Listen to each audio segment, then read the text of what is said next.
আমার শিক্ষামন্ত্রী নকল করা যাবে না, পড়তে হবে।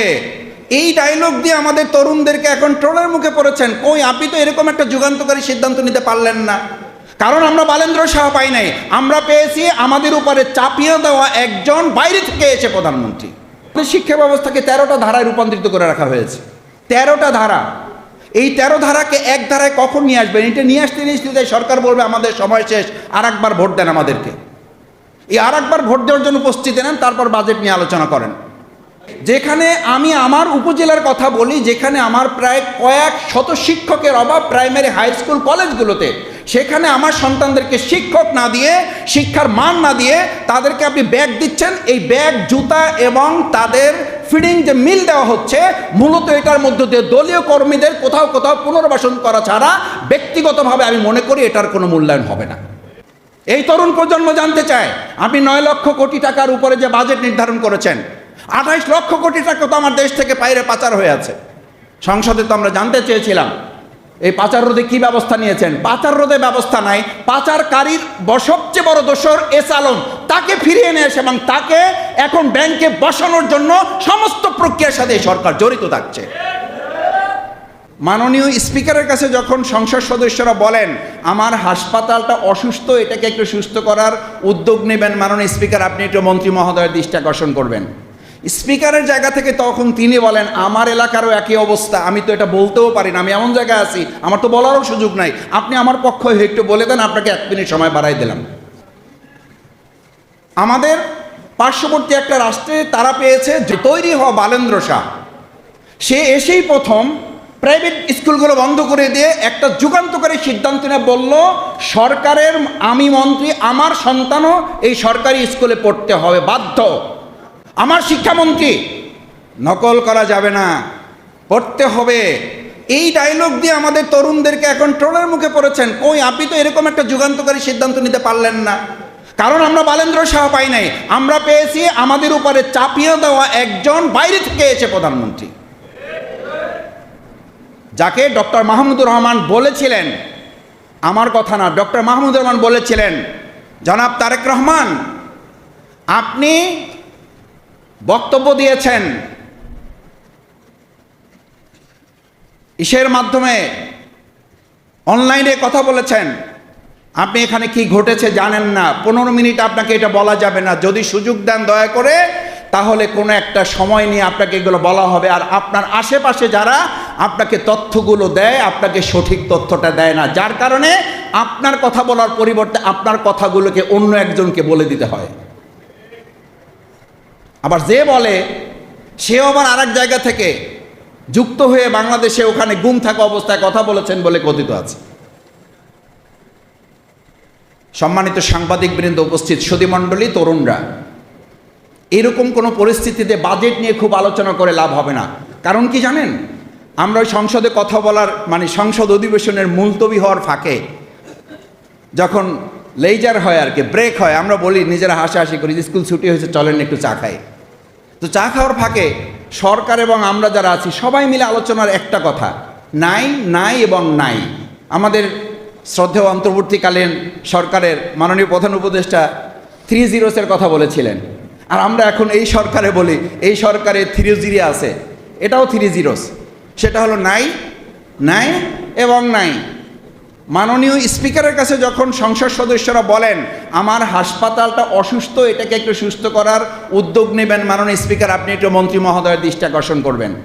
স্পিকারের জায়গা থেকে তখন তিনি বলেন আমার এলাকারও একই অবস্থা, আমি তো এটা বলতেও পারি না, আমি এমন জায়গায় আছি, আমার তো বলারও সুযোগ নাই, আপনি আমার পক্ষ হয়ে একটু বলে দেন, আপনাকে 1 মিনিট সময় বাড়াই দিলাম। This is scenario. এটাকে আমরা বলে থাকি সর্বাঙ্গে ব্যথা, ওষুধ দেবেন কোথায়। মাননীয় বিরোধী দলীয় নেতা তার সংসদীয় বক্তব্যের প্রথম অধিবেশনের কনক্লুশনে যখন বললেন দুটো জায়গায় আমাদেরকে একমত হতে হবে, শিক্ষা এবং স্বাস্থ্যে বাজেটে আমাদের অগ্রাধিকার দিতে হবে। মাননীয় প্রধানমন্ত্রীর বক্তব্য তো আমি সামনে থেকে শুনেছি, সামনাসামনি। আমি ছোট মানুষ, সৌভাগ্য যে একেবারে বলা যায় ফেস টু ফেস বসার সুযোগ আর কি, যদিও এক বেঞ্চ পড়ে, কিন্তু ফেস টু ফেস বসার সুযোগ এবং কথা বলার স্কোপ আছে, মানে কথা শোনার, একদম আই কন্ট্যাক্টে কথা শোনার সুযোগ আছে। আমি তো শুনেছি উনি বলেছেন যে মাননীয় বিরোধী দলীয় নেতা আমির জামাত ডাক্তার শফিকুর রহমান যে শিক্ষা এবং স্বাস্থ্যের অগ্রাধিকারের ব্যাপারে বলেছেন, এটার ব্যাপারে একমত। কিন্তু আমরা তো এখন পর্যন্ত যা প্রস্তাবনা আলোচনা দেখছি, 9 লক্ষ কোটি টাকার বাজেটের মধ্যে স্বাস্থ্য এবং শিক্ষাকে রাখা হয়েছে তৃতীয় এবং চতুর্থ ধাপে। রেখেছেন, ভালো কথা, তাও তো কত 1.1 কি আগাইছি আমরা? তাহলে আমরা কি অগ্রাধিকার দিতে পারলাম? নিশ্চয়ই আমাদের অবকাঠামো, আমাদের পরিবহন সেক্টরকে আপনারা 2.25-এ রেখেছেন, ভালো কথা। সামাজিক নিরাপত্তার ক্ষেত্রে আপনারা 1.62-তে রেখেছেন, ভালো কথা। কিন্তু আমরা আমাদের শিক্ষায় যেটাকে আমরা একমত হলাম সংসদে আলোচনা করে, বিরোধী দলীয় নেতা এবং আপনি সরকার দলীয় নেতা, আপনারা একমত হলেন একরকম আলোচনার ভিত্তিতে যে হ্যাঁ ইয়েস এটা আমরা একমত। বিরোধী দলীয় নেতা ডাক্তার শফিকুর রহমান যে প্রসঙ্গ টেনেছেন, এটার ব্যাপারে আমাদের একমত হইতে হবে যে স্বাস্থ্য এবং শিক্ষা খাতে আমাদের অগ্রাধিকার দেবে। সেটা তো আমরা লক্ষ্য করছি না। 9 লক্ষ কোটি টাকার বাজেট, 9 লক্ষ কোটি টাকার বাজেট কি আনবেন আপনি? আমার তো বিগত 2009 থেকে 2024 সাল পর্যন্ত 28 লক্ষ কোটি টাকা বাইরে পড়ে আছে পাচার হয়ে। আমাদের নেতাদেরকে, সেই সময়ের ফ্যাসিস্টদেরকে এখন আমরা দেশে ফিরে নিয়ে আসতে পারতেছি, জেলখানা থেকে তারা বের হয়ে যাচ্ছে এবং ভালো আওয়ামী লীগ থেকে তাদেরকে ফ্রেশ করা হচ্ছে। কিন্তু এই 28 লক্ষ কোটি টাকা, যেটা এখনকার সর্বোচ্চ বাজেটের 3 গুণ, সেই 28 লক্ষ কোটি টাকা ফিরিয়ে আনার কি উদ্যোগ সরকার নিয়েছে সেটা এখনকার সমাজ জানতে চায়।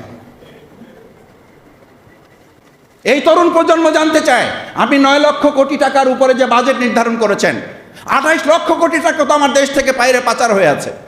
সংসদে তো আমরা জানতে চেয়েছিলাম এই পাচার রোধে কি ব্যবস্থা নিয়েছেন। পাচার রোধে ব্যবস্থা নাই, পাচারকারীর সবচেয়ে বড় দোষর এস আলম, তাকে ফিরিয়ে নিয়ে এসে এবং তাকে এখন ব্যাংকে বসানোর জন্য সমস্ত প্রক্রিয়ার সাথে সরকার জড়িত থাকছে। This is very unfortunate. কারণ আমরা বালেন্দ্র শাহ পাই নাই, আমাদের এই গণ অভ্যুত্থান থেকে তৈরি হওয়া নেতাদেরকে আমরা বসাতে পারি নাই। সুতরাং খুব বেশি আশা করে লাভ হবে না। কেন লাভ হবে না এটা আমার কথা না, এটা ওনাদেরই কথা। আমাদের শিক্ষায় আমরা তো শেষ হয়ে গেছি। শেষ হয়ে গেছি কেন? শেষ হয়ে গেছি এই অর্থে, আমার এক শিক্ষক ছিলেন, উনি বলতেন, পিএইচডি সুপারভাইজার ছিলেন, তো বলতেন আমাদের শিক্ষা সম্পর্কে যদি ধারণা নিতে চাও তাহলে এই ছোট 3টা লাইনেই যথেষ্ট। আমি বললাম এটা কি লাইন না গল্প? বলছি এটা অনুগল্প। শিক্ষক রাত্রিবেলা প্রাইভেট পড়াচ্ছে, ছাত্রকে বলছে বাইরে গিয়ে দেখো যে এখন কি অবস্থা, রাত না দিন। তো সে বাইরে গিয়ে ছাত্রের অবস্থা বুঝেন আর কি, বাইরে গিয়ে বলছে যে স্যার বাইরে এত অন্ধকার, রাত না দিন কিছুই বোঝা যাচ্ছে না। শিক্ষক আবার ওই মাপের, আলোচনার জন্য বলছি, শিক্ষক আবার ওই মাপের। শিক্ষক বলতেছে বোকা নাকি, একটা হেরিকেন নিয়ে তো যাইতে পারতা তুমি, হেরিকেন নিয়ে নেকে গেলে তাহলে দেখে বোঝা যাবে এটা রাত না দিন। আর ছাত্র বলতেছে এত অন্ধকার, রাত না দিন কিছুই বোঝা যাচ্ছে না। আপনি আমাদের শিক্ষা বাজেটে কোন প্রসঙ্গে আলোচনা করবেন? আমাদেরকে সন্তানদেরকে ড্রেস, জুতা, ব্যাগ দেওয়া হচ্ছে। আমি ছোট সময় আর একটা গল্পের কথা বলি। আমাদের শিক্ষক বলছিলেন রুটি নেবা না চাবি নেবা? তা আমরা বলছিলাম তো আমাদের রুটি দরকার, ক্ষুধা আছে, আমাদের তো ক্ষুধা, আমাদের রুটি দরকার, তা আমরা তো রুটি চাই। বলছি যে না রুটি না, চাবি নিতে হবে। আল্লাহ চাবি দিয়ে কী করবেন? বলছে চাবিটা পেলে পুরো রুটির দোকানটা পেয়ে যাবা। আমি ওটা তো সময় সাপেক্ষ ব্যাপার, পরিশ্রমের ব্যাপার, চাবি নিতে হবে, তালা খুলতে হবে, পাওয়া যাবে যাবে না। আমরা বাংলাদেশের মানুষ নগদে বিশ্বাসী, নগদ যা পাওয়া হাত পেতে নাও, রুটি পেয়েছি ওইটা নিয়ে চলে গেলাম। আমাদেরকে এখন আমাদের সন্তানদেরকে, যেখানে আমি আমার উপজেলার কথা বলি, যেখানে আমার প্রায় কয়েক শত শিক্ষকের অভাব প্রাইমারি, হাই স্কুল, কলেজগুলোতে, সেখানে আমার সন্তানদেরকে শিক্ষক না দিয়ে, শিক্ষার মান না দিয়ে তাদেরকে আপনি ব্যাগ দিচ্ছেন। এই ব্যাগ, জুতা এবং তাদের ফিডিং যে মিল দেওয়া হচ্ছে, মূলত এটার মধ্য দিয়ে দলীয় কর্মীদের কোথাও কোথাও পুনর্বাসন করা ছাড়া ব্যক্তিগতভাবে আমি মনে করি এটার কোনো মূল্যায়ন হবে না। কেন হবে না জানেন? ওই আলোচনা সংসদের সুযোগ থাকলে করব। ওখানে তো স্পিকার তাও মানে কিছু সময় দেয়, এখানে স্পিকার অলরেডি স্লিপ দিয়ে দিছে, শেষ করতে হবে। সেই জন্য আমাদের এই ফিডিং মিল, আমাদের মিড ডে মিল, আমাদের স্কুল ড্রেস, এইগুলো দরকার আছে, আমি বলছি না। কিন্তু এগুলোকে যদি আপনি বাস্তবায়ন করতে চান তাহলে আপনার তো ঘোস্ট স্টুডেন্ট। এটার জন্য কি হচ্ছে, আমি স্কুলে কিছু মানে জনপ্রতিনিধি হিসাবে না, সেবক হিসেবে যাওয়ার সুযোগ হয়েছে। গিয়ে আমি দেখলাম যে ঘোস্ট স্টুডেন্ট, তাদের কি দেখানো হয়েছে, মানে কাল্পনিক শিক্ষার্থী তৈরি করা হচ্ছে, ওই যে রুটি পাওয়ার জন্য, কলা পাওয়ার জন্য, ব্যাগ পাওয়ার জন্য, এখনই শুরু হয়ে গেছে। এরপরে আপনি সেখানে কি আমাদের পক্ষ থেকে আমরা সেই জায়গায় ডিসেবিলিটি ইনক্লুশন, আমাদের প্রতিবন্ধী যাদেরকে অন্তর্ভুক্ত করার কথা, তাদেরকে আমরা করতে পারছি আমাদের শিক্ষা বাজেটে? সেই বাজেটে কতখানি তাদেরকে অগ্রাধিকার দেওয়া হচ্ছে? এরপর যদি আমরা আলোচনা করি লার্নিং আউটকামটা কি, আমাদের শিক্ষা বাজেটে যেটা নির্ধারণ করা হয়েছে, লার্নিং আউটকামটা আমাদের বলা হয়ে থাকে যে আমরা 73 ফেরকার মধ্যে আছি। হাদিসে বলা আছে, আমি হাদিসটাকে এই জন্য সামনে রাখছি, যে আকীদায় তো আমরা 73 ফেরকার মধ্যে আছি, এক ফেরকা বাদ দিয়ে, বাকি 72 ফেরকা বাদ দিয়ে এক ফেরকা জান্নাতে যাবে। আর আমাদের জাতিগত বিভেদ আপনি দূর করবেন কিভাবে? আমাদেরকে তো কাকড়ার জাতিকে পরিণত করে রাখা হয়েছে। মাওলানা দেলোয়ার হোসেন সাঈদী রহমাহুল্লাহ বলতেন, আমরা কাকড়ার জাতি থেকে কখনো ইলিশের জাতিতে পরিণত হতে পারলাম না। কাকড়ার জাতি কেন? আমাদের শিক্ষা ব্যবস্থাকে 13টা ধারায় রূপান্তরিত করে রাখা হয়েছে। 13টা ধারা, এই 13 ধারাকে এক ধারায় কখন নিয়ে আসবেন? এটা নিয়ে আসতে সরকার বলবে আমাদের সময় শেষ, আর একবার ভোট দেন আমাদেরকে। এই আর একবার ভোট দেওয়ার জন্য উপস্থিত নেন, তারপর বাজেট নিয়ে আলোচনা করেন।